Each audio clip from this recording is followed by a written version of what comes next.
This is episode 220 of the Rio Grande Foundation's Tipping Point, New Mexico. I'm Paul Gessing, president of the Rio Grande Foundation, New Mexico's free market think tank. You can find out more about the foundation at riograndefoundation.org. I am pleased to be joined for this week's interview with Jennifer Mock.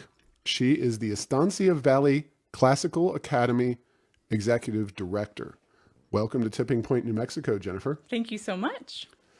Yeah, so for folks who aren't familiar with the Estancia Valley Classical Academy, what is this institution and why is it special, especially to folks who might be affiliated with the Rio Grande Foundation or listen to a Rio Grande Foundation podcast? Estancia Valley Classical Academy is a public charter school. We are located in Edgewood, New Mexico.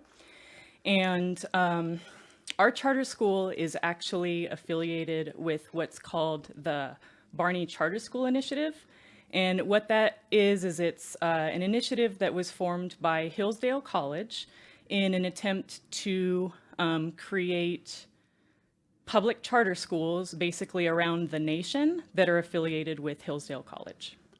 So we are a K through 12 public school. We are a classical academy, so we specialize in Socratic method, and we do research, and we teach with primary sources rather than secondary sources, and we're just a great choice for students in New Mexico who want to become informed citizens.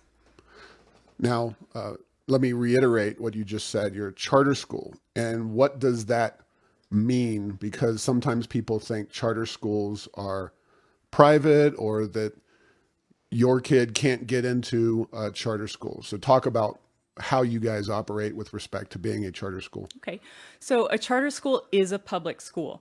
That is a common misconception. A lot of people think that charter schools are private schools and you have to pay to get in or something like that, and that is absolutely not true. We are a public school. The way I think of charter schools is a charter school is basically a school of choice. So what that means is many different charter schools are set up for different reasons. They have different end goals, I guess. Some charter schools are completely online, so that would be maybe a school of choice for parents who want to choose an online education for their children. Estancia Valley Classical Academy is also a school of choice, being a charter school. But usually students and parents choose our school because of our rigorous curriculum and the way that we teach in a traditional way. So charter school is a public school. The difference is that charter schools have a certain number of seats. So if there are more students in a certain grade who want to attend the school, then there are open seats in a grade. Then those students would go through a lottery process. And the lottery is done until the seats in a certain grade are full. And we actually had Bradley Berzer, who is a history professor at Hillsdale College, on the show around the Independence Day holiday. Nice. So folks who aren't familiar with what Hillsdale is all about, it's a uniquely classical free market institute of higher learning based in Hillsdale, Michigan.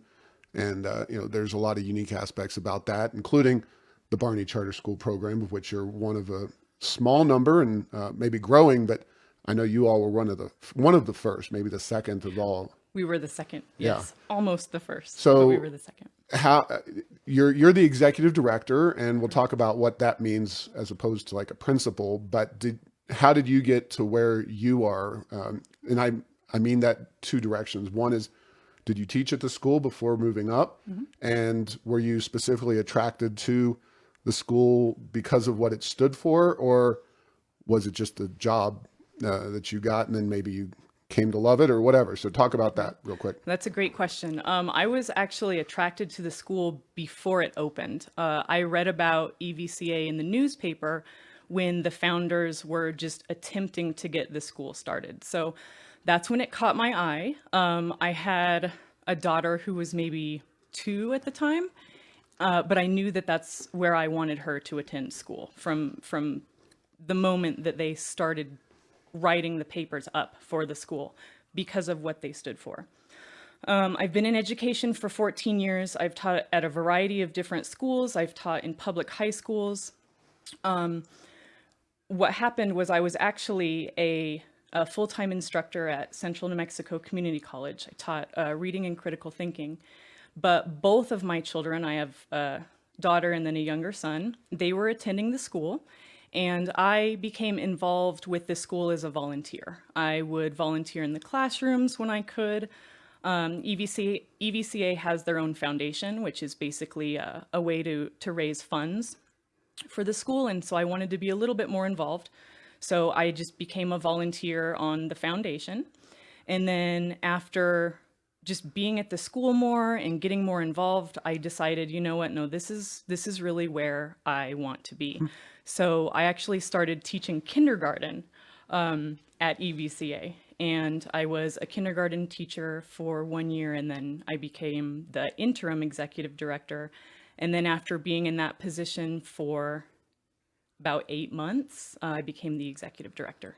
Wow. So you started out by trying to get involved and you really got I involved. got involved. Yes, Yeah. sir. So that's a very cool story and very unique. And how does an executive director differ from a principal? Any specifics? You know, what most schools have a principal. You are an executive director. What does that mean? That's a great question too, because I think a lot of people don't actually know the answer to that question. So in a normal school district, you would have multiple schools. So say, for example, you might have 3 elementary schools, 2 middle schools, and 1 high school that would all be part of a district. Each individual school would have a principal, and then there's one superintendent for the entire district. EVCA is a state charter school, which we are basically our own district, but we're also one school. So the difference is my position is basically the principal of the school, but any of the paperwork or any of the responsibilities that would normally go to a district superintendent, I also wear that hat.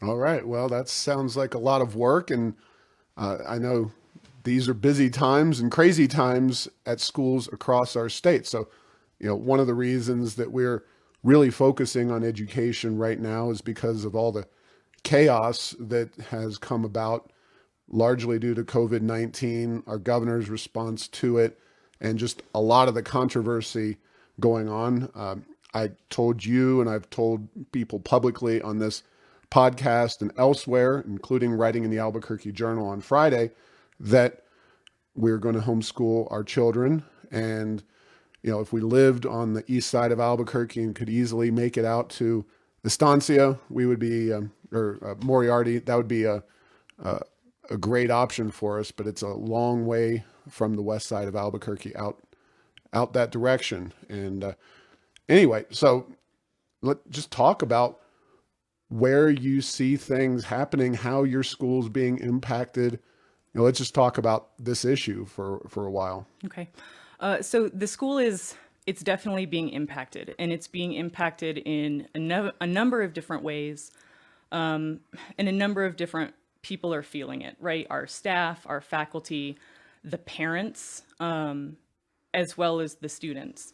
So it was kind of understood about 6 weeks ago that the expectation would not be to re-enter in the fall face-to-face, just like any other school year. At that time, the understanding was we would create a hybrid model. And so what that means is students would be in the school part-time receiving their education, but then they would also be in some other location remotely receiving basically the other half of their education. So with that understanding, we kind of said, okay, we're going to do what we need to do. And so we created a plan to bring our students back in a hybrid model. Our hybrid model was actually quite different than a lot of the other states or a lot of the other schools in New Mexico. We very much want to see every student every day. So our hybrid model was actually a morning and afternoon schedule. So we would see some students in the morning, some students in the afternoon. Our kindergarten, first, second graders, as well as any students with a special education IEP would actually receive in-person education 5 days a week, regular school days. So we were able to fit the 50% capacity model and the 6-foot distancing requirements that the state gave us in our reentry guidance. We were able to meet that and allow those students to be there all day, 5 days a week. But then I believe about 2 weeks ago, the guidance changed to having all public schools in New Mexico coming back remotely. So we are currently in the process of making adjustments to provide as good of an education as we can in an online model. So that's what we're currently working on. Yeah, and that's a challenge for everybody. Full disclosure, I am on the board of a exclusively virtual charter school, Okay. and I think virtual can work for some students. Now, hybrid has been around for a while as well.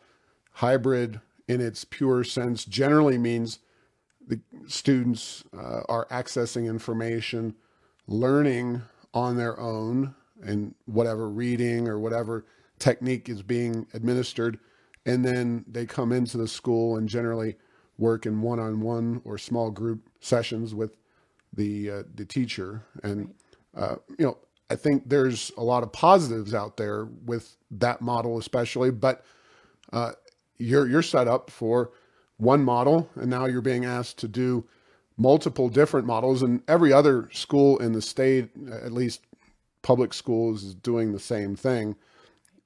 So, just talking to teachers, talking to parents, students, et cetera, seeing the impact on the school's enrollment and those questions. How do you feel like this whole situation is being handled, and what do you think about it? Right. Yes. Within the scope of what you can say publicly. Absolutely. Absolutely. So I will agree that there are many students who can learn well online, and there are schools of choice for people who Exactly. specifically want online Including learning. APS has a virtual school. Absolutely.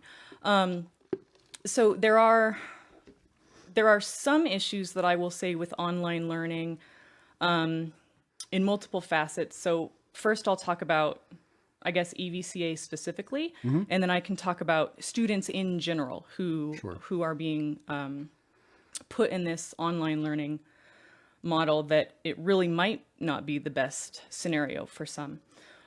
So first of all, EVCA, like I said before, we specialize in Socratic method, and that actually requires students in the classroom with the teacher so that there are purposeful discussions and question and answer sessions, and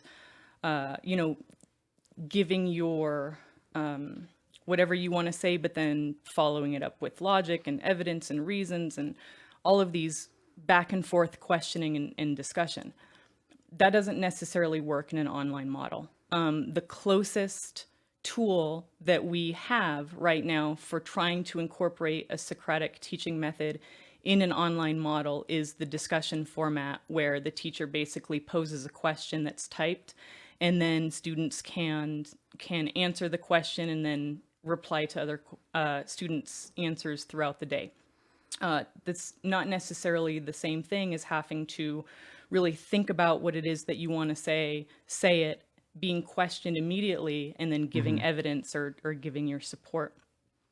So even though it's a way for students to discuss, it's not the same experience that students have in the classroom. And that is largely how we teach. Also, just being a classical academy, our roots really are in classical education. That's the way that we teach. That's what parents and students who attend our school expect, and that's what they love about us. And so they're losing a lot of the reason why they chose us in the first place. Our curriculum is going to absolutely stay the same. We're not taking any pre-packaged online curriculum. So the curriculum that we're going to use when we're in our online model is the same core knowledge and rigs and our classical rigorous curriculum, but that also puts a larger strain on the teachers because not only are they planning for their classes and getting their curriculum and everything ready, they're learning this new online format and then having to prepare their actual online classes for their students. So the teachers are having to do the work to prepare the students for that. So that's kind of how it negatively impacts the school and the teachers directly when it comes to our curriculum and the way that we teach. There are arguments also that there are certain age groups that really don't learn the best way from an online teaching model. So, for example, a student in kindergarten, they're not able necessarily to access the online curriculum on their own. Right. So they're going to need a substantial amount of help to be able to access the curriculum in the first place. They're not able to read the material on their own to understand directions or any of the readings that they might have. And they're going to need a whole lot of help in order to do the school in the first place. So it's not a benefit to the younger students.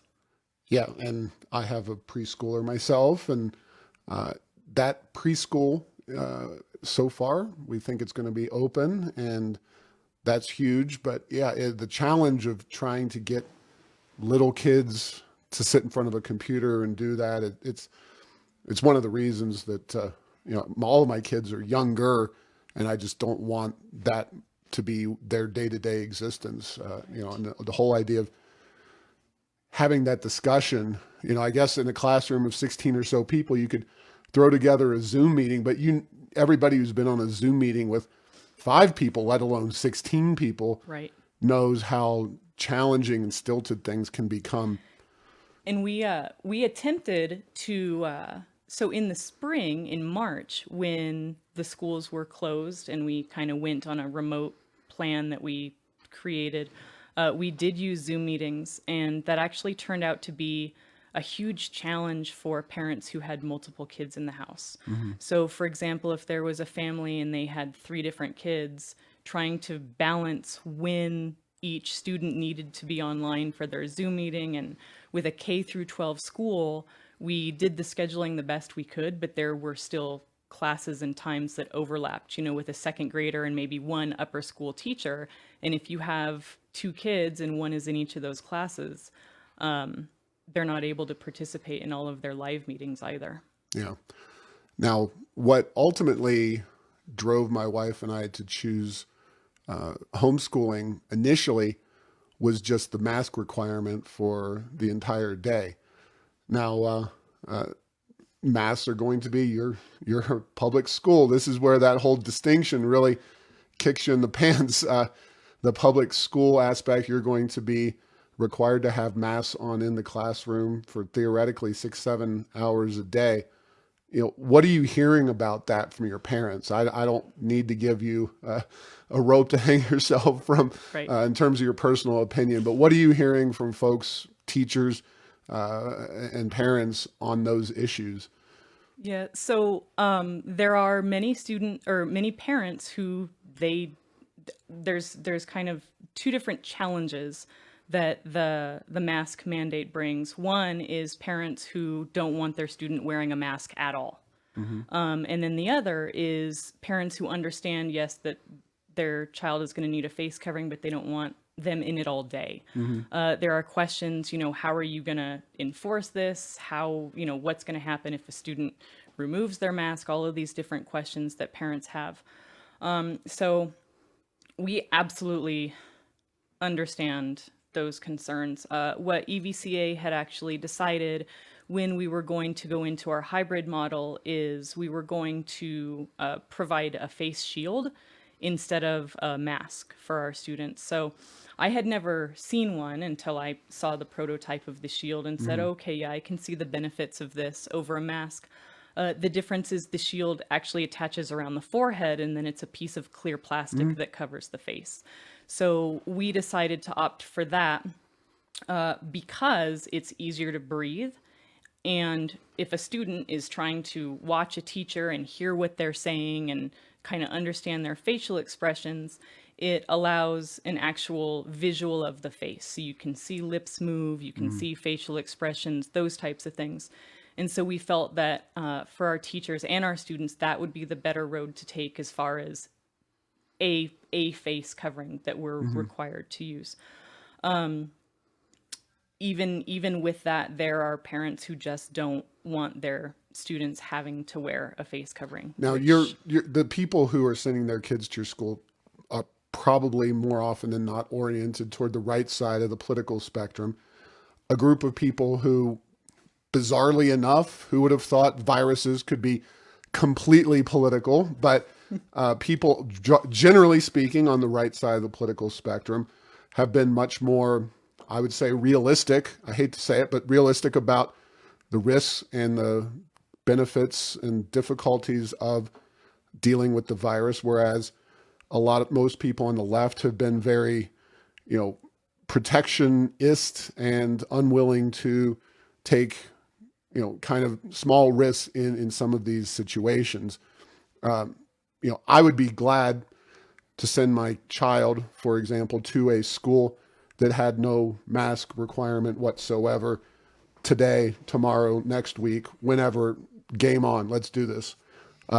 Call me a crazy parent, call me whatever. But, and I know, have there been parents though in your school who are on the fearful side, who are saying, I don't want my kid in school because I think they're going to succumb to the virus? Because I think at some point there's going to be an accounting of how many kids are not in school going homeschooling. And the question is, how many of those kids are because of people not wanting the restrictions and the social distancing, which is the other aspect for me. And that's all part of your learning model, is being together and discussing and working through things in a group, versus the people who are fearful, want to keep their kids completely sequestered from society. Do you have parents like that at your school? We do. So even when we were in our hybrid model and using all of the reentry guidance and assuring parents, that we absolutely, our goal is to keep all staff members, all students safe. If we don't, we can't operate. So everything that we are doing, even when we plan for reentry, it is with the intent of keeping the students safe.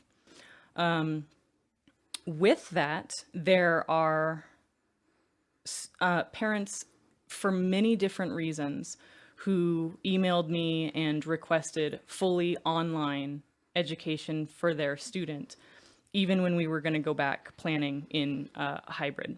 So we do have parents who do not want their children in school for different reasons. They're worried about their student going to school and catching something.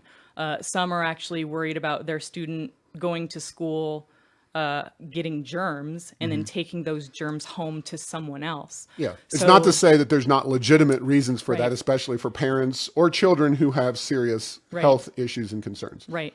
And so we did hear those concerns, and the parents requesting a fully online and remote type of education. We do have parents who were requesting that and still are requesting that. I'm still receiving some emails from parents saying, we understand that we're in an online model now. When students do go back to school, we want our kids to stay in online. What do we do? How do we get that for our kids? Yeah. And, I have to ask, enrollment, how are you doing enrollment wise? And, if somebody wants to get their child into your school, given the challenges right now, but there's opportunities for those parents. So talk about that. Absolutely. So we are being impacted in a number of ways. We do have parents who have kind of decided, well, if my kid has to do online, then I'm going to disenroll them and send them to an actual online academy who's set up for just online. And then we do have some parents who have disenrolled their children to homeschool them. And so we have lost students. However, we have multiple different grades currently with students on our wait list. EVCA is an extraordinary school. Our curriculum is amazing. Our teachers are outstanding. And the education that students receive is, I fully believe, the absolute best public education that a student in New Mexico And the can results are receive. very good as well Absolutely, on yes. standardized tests and whatnot, Park. Absolutely, yes. Right. Yes. So parents may be looking to get their kid into Yes. your school. Yes. This might be. So what you're saying is that if you are inclined or you've wanted to get your child into the classical academy, this might be a good time to go ahead and do that. It is. So some of our grades do currently have wait lists, but some of the grades actually have some openings. So we're in right now what's called first come, first serve. So if there is somebody who's interested in getting their student into EVCA, what they would do is go to our website. It's theevca.com. And on the opening page, they would click where it says enrollment, and then they could enter just a letter of intent. And I would actually say that even if your student is in a grade where there is currently a wait list, still fill out the letter of intent if you're interested and stay on the wait list, because once you're in the school, you're in, and they can continue the entire rest of their K through 12 education in EVCA. Nice. Now, you guys have been doing some construction at your school, which don't know if this is an opportune time for that or not, but talk a little bit about the physical improvements you've been making over to the Estancia Valley Classical Academy. Yeah, absolutely. So when the school first started, their building was in a variety of portable buildings in Moriarty. And we've been in a new building that was built specifically as EVCA with the intent of being a school. We've been in that building a little over a year now, and that's in Edgewood. So we have a brand new building. And this past year, our students worked very hard doing a walk, run, roll fundraiser for the EVCA Foundation. And those funds were set aside specifically in order to purchase a playground for the students, and that playground is currently being built right now. So when the students are able to come back to campus face to face, we have a brand new playground for them. Nice. And, talking about COVID-19 and restrictions, how will that work? Because it's something I legitimately wondered about our own school, things like recess and gym class and those kinds of things. As I read the rules, at least, and you can agree or disagree, and maybe they can do whatever they want to do, but how do you comply with the mask requirement on a playground? Right. So we count recess as exercise. Okay. And so our reentry guidance is that students have to wear a face covering with the exception of when they are eating or exercising. So they could actually remove their face coverings during recess. However, the social distancing guidelines are still in effect. So the challenge then is to help and remind the students of the social distancing during recess. So they can run and jump and play and skip, but 6 feet apart from everybody else. Sorry, I'm got to laugh at that one because I remember as a kid being at recess, and it was the recess monitors had enough on their hands just to get the kids from beating the what out of each other, or right. Doing something very dangerous on monkey bars or some other implement of playground technology there, and I can just imagine the 6-foot social distancing thing. How that's going to work. But yes. It's not just your school, it's every school in the state. And right. That kind of, brings us to my next point is, yes, Estancia Valley Classical Academy has its deal. You are a government, oriented school in the sense that you have funding from the state that provides you a lot of opportunities and accessibility for students from across different backgrounds and socioeconomic levels, but it also ties you into a lot of restrictions. And I know some private schools are looking to push back or do some very creative things to deal with COVID-19. Has that crossed your mind or made you think about ways that if the governor, instead of doing the one size fits all thing, which has been a constant criticism that we've levied at her from day one, the whole idea of essential and non-essential business was the exact wrong way to think about it, we felt. But if you were given the go-ahead to say, be reasonable about COVID-19, but come up with creative approaches at your school, have you thought about this kind of stuff? Well, so I think we tried really hard to be creative with the reentry guidance that they gave us in the first place. And what I mean by that was I understand that a lot of schools were doing kind of a similar model as each other, where they would go to school 2 days a week, have a day off, and then a different group of students would go 2 days. And that's absolutely fine for them. But one of the priorities of EVCA was to make sure that students were receiving face-to-face instruction every single day. That was a priority of ours. When we knew that, okay, we have these regulations that we have to follow.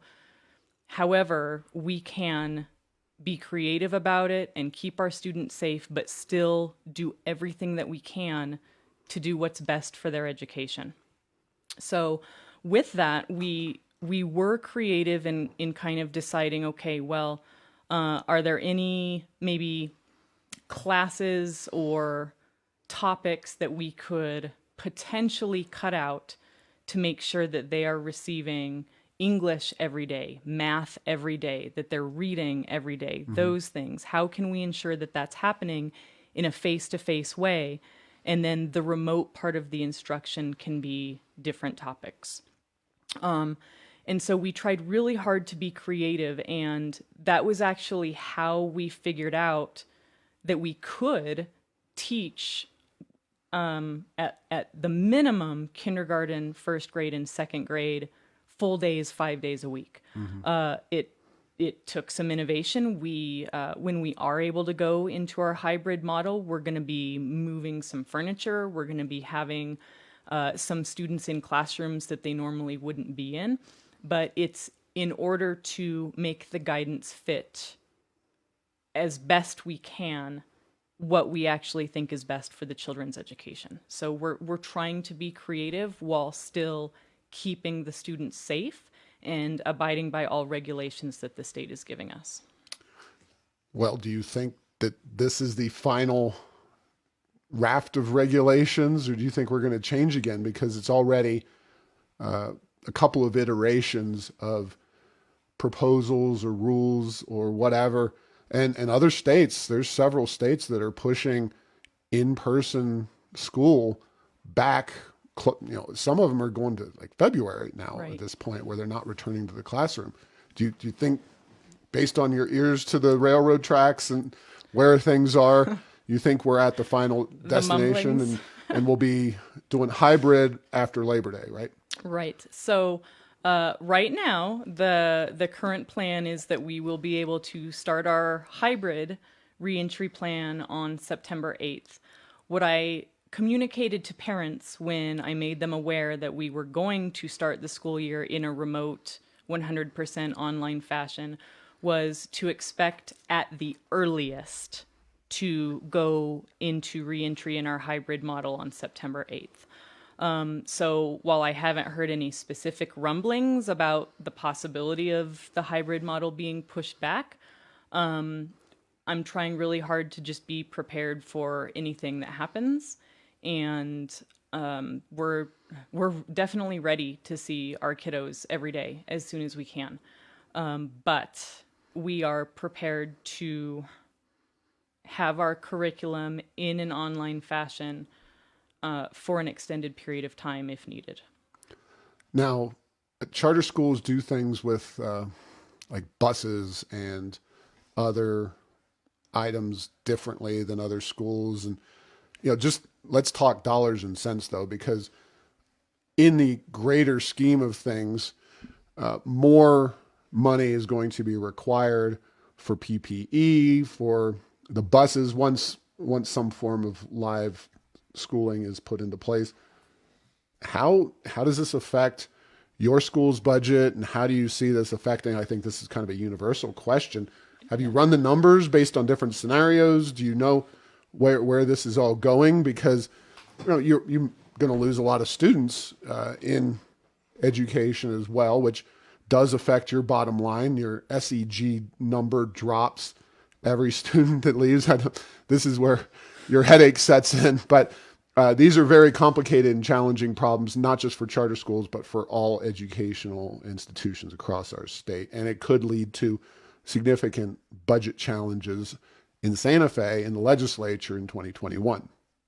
Yes, absolutely. So EVCA in particular, the way that our transportation works is we actually don't have buses. So parents or guardians bring their kids to school and pick them up.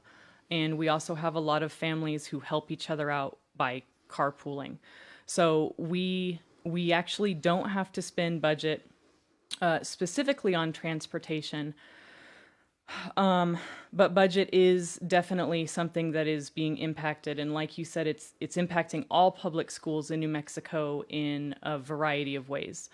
On Thursday of last week, we received a memo from the Public Education Department that made us and all other New Mexico public schools aware that in previous years, we've actually received some budget for instructional materials for students who do dual credit classes. We were notified that we're not going to be receiving that money for this Dual upcoming credit school meaning year. they go to your school and then they go to C&M or Correct, and there's a variety of different places that students can attend for their dual credit, but the instructional materials reimbursement that we would normally get is not going to be available. So in addition, like you brought up the SEG, we have received kind of there's a word for it, the unit value. And so like when you said every student that leaves, you leave money or you lose money. SEG is a dollar figure that's assigned that rides with every student in the state. It's not by any stretch of the imagination the entire amount of money that's spent per student, Right. but it's the closest thing we have as an identifier to understand how much schools are getting for those particular students. And that rises and falls with certain challenges if they're English as a second language, if they're gifted, or if they're special needs. All those things affect how much they get in terms of the SEG. Yes. And at the end of each school year, we have to kind of report an expected budget. We have to come up with an estimate of the budget for the next school year. We did find out that the unit value is not as much as we had in our projected budget. So that was something that was shrunk based on the legislation that happened in June. Yeah, they actually reduced the growth in the SEG during the special session, which we criticized roundly, not because we believe that K-12 education doesn't have potential for budget cuts, but they kept $300 million for a pre-K program, a new fund for pre-K, which is not in the Constitution. It's purely based on political priorities. And yet now we know that costs are going to be challenged at the K-12 level, and yet they're reducing the growth in your budgets. So it's not technically a cut, but it is a cut in the growth as we know COVID-19 is happening. Which brings me to one additional point on this topic, which is you're doing online at least part of the time. Well, two related questions. Feel free to do them separately. Are you being tasked with providing the technology for that? And, Edgewood, it ain't Albuquerque.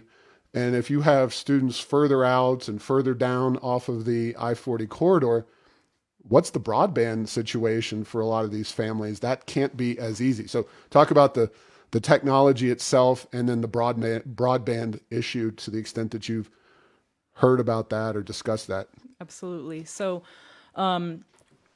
as far as the technology goes, we are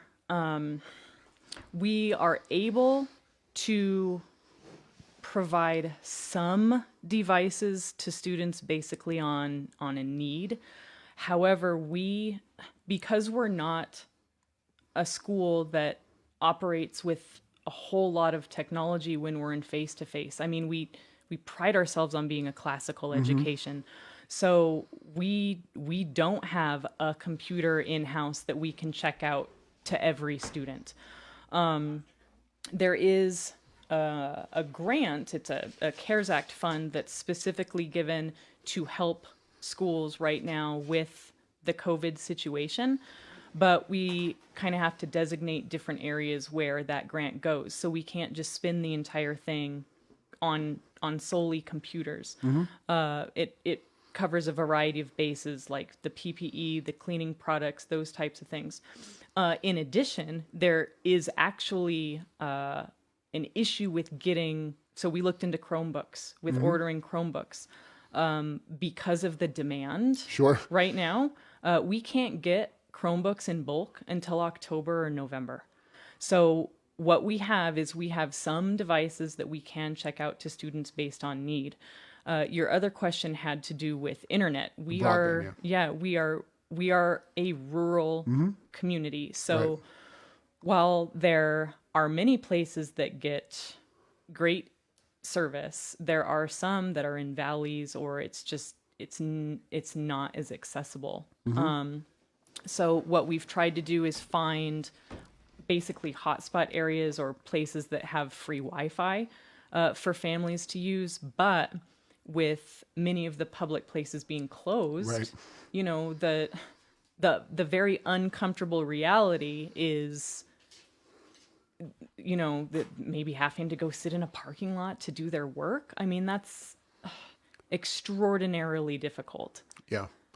My go-to was, a Starbucks or something like that. Even if I'm not ordering something at the time, you can get in there and use their Wi-Fi. I'm sure sitting in the parking lot of Starbucks or McDonald's or whatever does have Wi-Fi. That's not a very good option for anybody, let alone young people. Right. Wow. Well, I think we've scratched the surface of some of the challenges and issues, and hopefully we've at least, exposed more people to the potential of your school, and that, as things move forward, hopefully beyond COVID-19 and kids get back into the classroom, that you rebound and everything goes well for you down the road. These are challenging times. Anything else you want to share about, the unique aspects of your school, or just some message that you want to share with the public at this challenging time? So really what I would like everybody to be aware of is kind of the mission of our school, because even when we are facing these challenges and we're trying to navigate all of this, just like you said at the beginning, this chaos, right? The students, the teachers, none of us have had to do this before. And so our mission is kind of what we all try to focus on while we're getting through that. And so the mission of Estancia Valley Classical Academy is to preserve our nation's founding principles. Estancia Valley Classical Academy seeks to furnish willing students a rigorous education in the humanities, the sciences, and the arts, with such instruction in the virtues as will best develop the mind and character of its pupils. And we have multiple pillars of character that we instill within our curriculum, and one of them is citizenship. And I try to remind the students and the family that within citizenship, there is an understanding that some things might come up that you don't agree with. And it's our job as citizens to find the best route, and a route that is within laws to change things that we don't like. So your former students are probably not the ones out tearing down monuments and whatnot as well. So that's an issue we could have an entirely different podcast on. Well, thank you, Jennifer, for coming on the Tipping Point, New Mexico podcast. Thanks for listening to this week's show. Make sure to get the latest edition of Tipping Point, New Mexico by subscribing at Apple Podcasts, Stitcher, and Spotify. You can post or comment on this and other episodes on Facebook and Twitter. And tell Google Home to play Tipping Point, New Mexico. Thanks to Path 3 Marketing for producing this show.